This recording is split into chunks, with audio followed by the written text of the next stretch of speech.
오늘 함께 나눌 말씀 욥기 6장 14절에서 30절까지의 말씀입니다. 낙심한 자가 비록 전능자를 경외하기를 저버릴지라도 그의 친구로부터 동정을 받느니라. 내 형제들은 개울과 같이 변덕스럽고 그들은 개울의 물살같이 지나가누나. 얼음이 녹으면 물이 검어지며 눈이 그 속에 감추어질지라도 따뜻하면 마르고 더우면 그 자리에서 아주 없어지나니. 대상들은 그들의 길을 벗어나서 삭막한 들에 들어가 멸망하느니라. 대마의 떼들이 그것을 바라보고 스바의 행인들도 그것을 사모하다가 거기 와서는 바라던 것을 부끄러워하고 낙심하느니라. 이제 너희는 아무것도 아니로구나. 너희가 두려운 일을 본즉 겁내는구나. 내가 언제 너희에게 무엇을 달라고 말했더냐. 나를 위하여 너희 재물을 선물로 달라고 하더냐. 내가 언제 말하기를 원수의 손에서 나를 구원하라 하더냐. 폭군의 손에서 나를 구원하라 하더냐. 내게 가르쳐서 나의 허물된 것을 깨닫게 하라.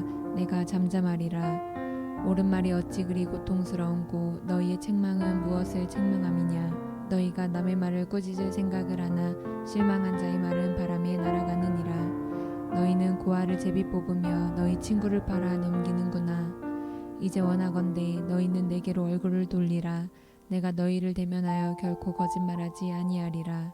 너희는 돌이켜 행악자가 되지 말라. 아직도 나의 의가 건재하니 돌아오라.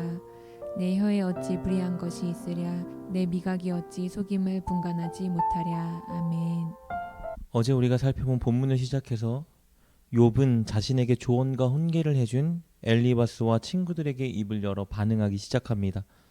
어제 본문에서는 욥은 먼저 고난의 상황 속에서 자신이 얼마나 괴롭고 힘든지, 그리고 왜 자신이 이렇게 하나님이 부당하다고 주장하는지에 대한 이유를 표명했습니다. 오늘 본문은요, 그럼에도 불구하고 고난당하고 있는 그 욥 자신을 공감하거나 동정해 보려고 하지 않고 오직 정죄와 비난으로 반응하는 친구들을 향해서 욥이 비난하는 장면에 관한 것입니다. 우리 14절 함께 읽겠습니다. 낙심한 자가 비록 젖는 자를 경외하기를 저버릴지라도 그의 친구들로부터 동정을 받느니라.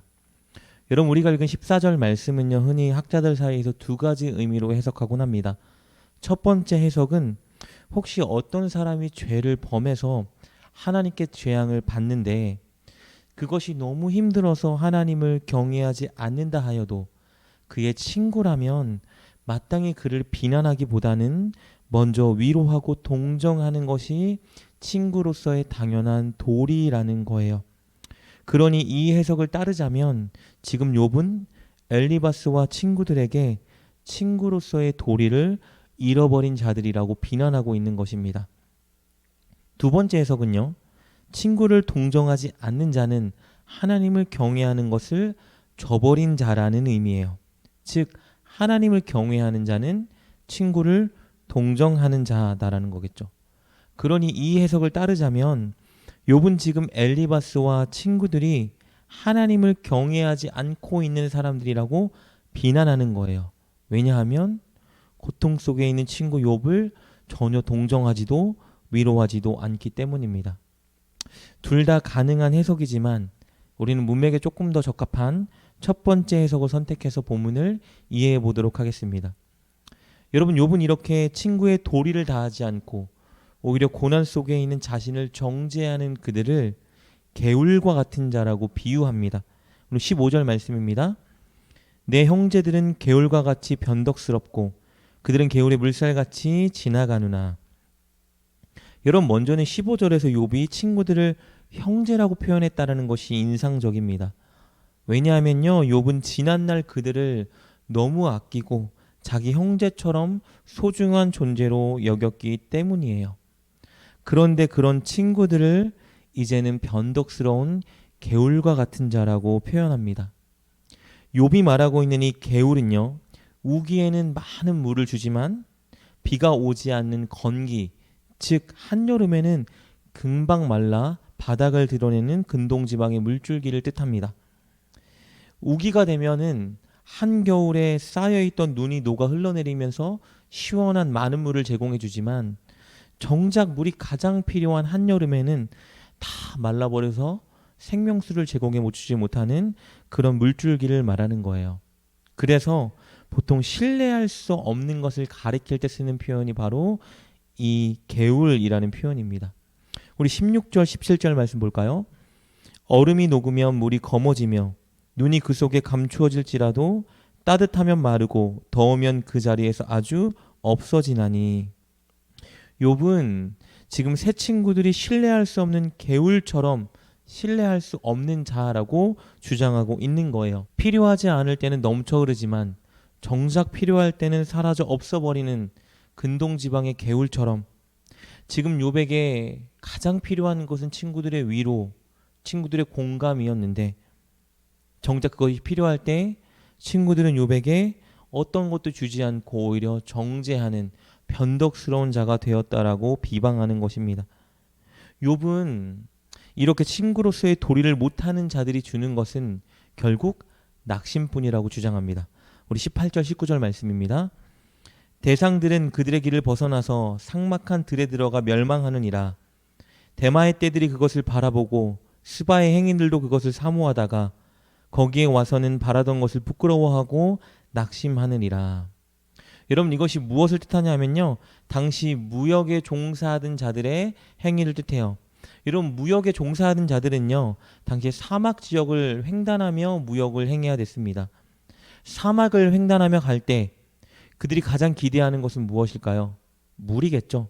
시원한 생명수, 사막 한가운데 있는 오아시스 같은 물, 혹은 사막을 지나고 나서 마실 수 있는 시원한 물. 그런데 그런 기대감을 가지고 그들이 사막을 횡단했을 때에 그들이 기다리는 것은 생명수가 아니라 다 말라버린 개울뿐이라면 그들은 낙심하게 되겠죠. 그처럼 지금 친구들은 욥에게 낙심만 주고 있는 존재라는 거예요. 욥은 또 이런 친구들을 겁쟁이, 비겁한 자들이라고 비난합니다. 21절 말씀입니다. 이제 너희는 아무것도 아니로구나. 너희가 두려운 일을 본즉 겁내는구나. 그들이 욥의 소식을 처음 듣고 욥을 찾아왔을 때요, 그들은 두려움에 휩싸였습니다. 왜냐하면 욥의 몰골이 그들이 생각하고 그들이 알던 욥이 아니었기 때문이에요. 욥에게 닥친 일 하나하나가 너무 두려운 일들이었기 때문이에요. 그들은 겁나기 시작합니다. 욥에게 닥친 그 재앙이 혹시 우리들에게 닥치는 것 아닌가라는 두려움에 휩싸이기 시작했어요. 그래서 그들은 욥에게 왜 이런 일이 발생했는지, 지금 욥의 심정은 어떨지에 대해 귀를 기울이지 않고 오직 신편, 하나님 편에 서기로 결정합니다. 왜냐하면 혹시나 욥의 편에 섰다가 하나님께 그들도 동일한 재앙을 받을까 두려웠기 때문이에요. 오직 하나님의 편에 서서 욥을 비방하고 욥을 정죄하고 있는 그들을 바라보며 욥이 느낀 감정을 이렇게 표현하는 거예요. 너네는 겁쟁이구나. 그들은 욥이 어떠한 하소연을 하건 욥이 어떻게 자신의 고통과 괴로움을 토로하건 듣지 않습니다. 욥은요, 이런 친구들에게 바라던 것은 단 하나였다라고 말합니다. 22절에서 말하는 재물도 아니고 23절에서 말하는 구원과 보호도 아니라 그저 위로와 공감을 바랬다라고 말해요. 그런데 친구들은 안타깝게도 욥을 공감하지 않아요. 오히려 그들이 옳다고 생각하고 믿는 그 보응신앙, 그리고 인과응보의 원리로 욥을 정죄하고 있는 거예요. 그래서 욥이 말하는 겁니다. 너희가 옳다고 주장하는 그 말이 나를 너무 고통스럽게 한다. 도대체 나를 어떤 잘못이 있다고 책망하는 것이냐? 내게 진짜 잘못과 허물이 있다면 제발 좀 가르쳐다오. 그럼 내가 회개할 테니. 우리 24절과 26절 말씀입니다. 내게 가르쳐서 나의 허물된 것을 깨닫게 하라. 내가 잠잠하리라. 옳은 말이 어찌 그리 고통스러운고 너희의 책망은 무엇을 책망함이냐? 너희가 남의 말을 꾸짖을 생각을 하나 실망한 자의 말은 바람에 날아가느니라. 여러분, 26절에서 말하는 실망한 자의 말은요, 욥의 말이에요. 욥이 아무리 하소연하고 자신의 고통을 토로해도 바람에 날아가는 것처럼 그들에게 들러가지 않는다는 것을 뜻합니다. 욥은 너무 괴롭고 억울했어요. 28절에서 말하죠. 나는 결코 거짓말을 하는 것이 아니다. 30절을 통해서 말해요. 내가 지은 죄악, 나의 악행 때문에 이런 일이 일어났다라면 내가 그 정도는 분별할 수 있지 않겠느냐라고 말합니다. 여러분, 그런데요, 이런 욥의 진실된 호소는 앞으로 친구들을 더욱 화나고 분노하게 만듭니다. 그래서 앞으로 전개될 욥의 본문 내용은요, 계속해서 이런 다툼의 내용만 반복되게 될 것입니다. 왜냐하면 친구들이 욥의 진실된 호소를 듣지 않기 때문이에요. 오히려 자신들의 정죄와 충고를 받아들이지 않는 욥을 보면서 고집스럽다, 소기의 경읽기 같은 일이라고 생각합니다. 그래서 그들은 비난의 강도를 더욱더 강하게 할 거예요. 앞으로 그래서 욥과 친구들의 치열한 논쟁, 그것들을 우리는 보게 될 것입니다. 여러분, 그런데 사실 우리가 겪는 모든 인간관계가 사실은 이와 같습니다. 여러분, 소통이 되지 않을 때, 대화가 통하지 않을 때, 불통먹통일 때 우리는 너무 큰 인간관계의 어려움을 겪고 논쟁만 발발하게 되는 것을 보게 됩니다. 왜 대화가 안 통하죠? 상대방의 말에 진심을 담아 듣지 않기 때문이에요. 상대방이 지금 어떤 심정일지 그 마음을 헤아릴 수 있는 공감 능력이 떨어지기 때문입니다.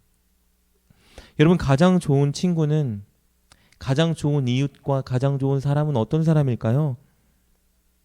먼저는 말을 들어주는 자, 마음을 들어주고 공감하는 자입니다. 물론 친구가 잘못된 길을 간다면 그에게 올바른 조언과 따끔한 충고도 해주는 것이 친구의 진정한 역할입니다. 그런데 들어주는 것, 공감해주는 것이 빠져버린다면 조언과 충고는 날카로운 정죄만 될 뿐입니다. 여러분은 좋은 친구입니까? 아니면 정죄만 일삼는 개울과 같은 사람입니까? 여러분, 우리 주님은요, 우리가 모두에게 좋은 친구 같은 사람이 되길 원하십니다. 들어주고 알아주고 공감해주는 그런 사람이요. 왜냐하면요, 사실 주님이 우리의 기도와 간구를 들어주시고 우리의 문제와 처지와 형편과 마음을 공감하시고 알아주는 분이기 때문입니다. 그래서 우리는 우리 주님께도 늘 좋은 친구로, 사람들에게도 늘 좋은 친구가 되어서 늘 들어주고 공감하는 자가 되어야 합니다. 오늘 이 시간이 기도 시간에 우리의 소원을 아뢰기에 앞서 우리 먼저 우리를 향한 하나님의 마음을 듣는 시간이 되었으면 좋겠습니다. 하나님, 나를 향한 하나님의 마음과 뜻이 무엇입니까? 듣는 여러분 되시길 원합니다. 그리고 오늘 누구를 만나든지 간에 사람들의 말을 들어주고 그들의 마음을 헤아려 줄 수 있는 좋은 친구가 될 수 있는 여러분 되시길 주님의 이름으로 축복합니다. 하나님, 감사합니다. 주님, 우리의 가장 좋은 친구가 되어주셔서 우리를 공감하고 우리의 기도를 들어주시니 감사합니다.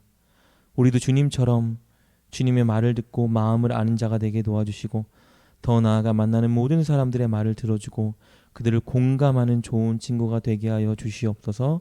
예수님의 이름으로 감사하며 기도드립니다. 아멘. 가장 좋은 친구는 먼저 상대방의 말을 들어주고 마음을 공감해 줄 수 있는 자입니다. 그것이 없다면 우리는 상대방에게 아무것도 아닌 이름만 친구인 자일 수 있습니다. 주님께도 사람들에게도 먼저는 들어주는 자, 그리고 공감해 주는 좋은 친구가 될 수 있도록 노력하는 우리가 됩시다.